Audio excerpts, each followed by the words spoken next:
France Inter. Voici les chroniques littorales. Ce matin, on donne une seconde vie à des bateaux de pêche. Bonjour José-Manuel Lamarque. Bonjour Mathilde Munoz. Et ce projet a pour nom Pilotis Mathilde, un projet pour refaire des navires de pêche existants. Là, j'ai pas tout dit. On va en savoir beaucoup plus avec Jean-François Ansker, qui est le président de Coprexma et le secrétaire de l'IPC. L'IPC, c'est l'interprofession du port de Concarneau. Jean-François Ansker, le projet, on refait des navires de pêche existants, mais pas que. On les refait, on les améliore et surtout on va produire de l'énergie électrique à bord grâce à l'hydrogène. Donc on prend des navires existants. C'est-à-dire, en gros, l'objectif c'est de trouver une alternative au gazole cher et de faire un pas vers la décarbonation.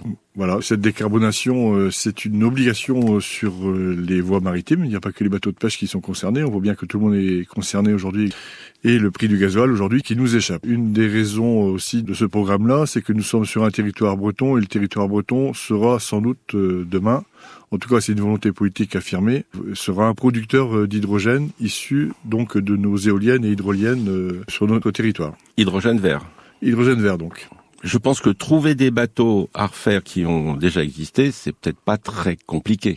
Seulement après, il faut les transformer. L'étude de ce rétrofit, en fait, c'est déjà de lever les points administratifs. C'est-à-dire que, en gros, on va embarquer un nouveau combustible qui n'est pas très connu des affaires maritimes et de la réglementation en général. Il va falloir qu'on lève des verrous aussi de pêche. C'est-à-dire que là, une partie de la cale qui sera empruntée pour stocker notre énergie, notre nouvelle énergie, ne sera plus disponible pour la conservation du poisson. Donc oui, parce que l'hydrogène, ça prend de la place, hein. Beaucoup de place. Donc ça va être quand même un bateau de pêche un peu réduit en contenant. Alors on a pris volontairement un bateau qui est plutôt grand, ce qu'on appelle les semi-hauturiers. Ils sortent à la petite semaine, c'est-à-dire que en gros ils partent le lundi, ils reviennent le mercredi, jeudi pour les ventes du vendredi. Donc c'est du poisson de très haut de gamme. Donc la quantité n'est pas forcément nécessaire, c'est surtout la qualité. Là, on est en phase de test. On est au stade simplement du dossier d'approbation.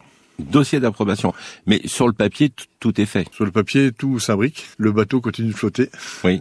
Et maintenant, on rentre dans la phase vraiment administrative au niveau de l'Europe, parce que le bateau, on le transforme et on lui rajoute beaucoup de volume. Et aujourd'hui, la flotte européenne de pêche est conditionnée à des kilowatts, donc de la puissance, et aussi à sa jauge, donc et la jauge c'est du volume. Ça prend plus de temps avec Bruxelles qu'avec les affaires maritimes ? Les deux sont menés de concert, donc je ne sais pas lequel sera plus long.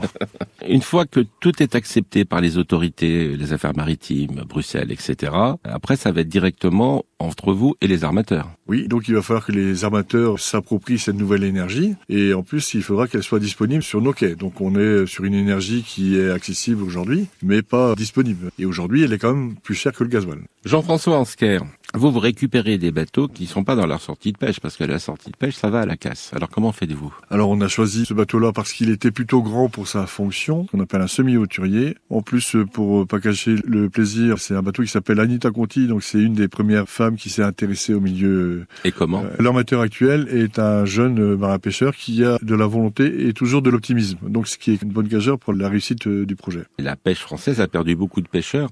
Est-ce que ça, c'est un des chemins justement pour relancer cette activité ? C'est presque une opportunité, je dirais. La décarbonation est nécessaire. Il va falloir qu'on ait peut-être une rupture un peu technologique sur nos bateaux de pêche. Se servir de cette décarbonation pour montrer qu'on sait bien pêcher, qu'on sait bien gérer des nouvelles énergies, qu'on est toujours partant pour faire des nouvelles économies et moins polluer et continuer à faire ce beau métier qui est quand même de nourrir les gens avec des produits de la mer.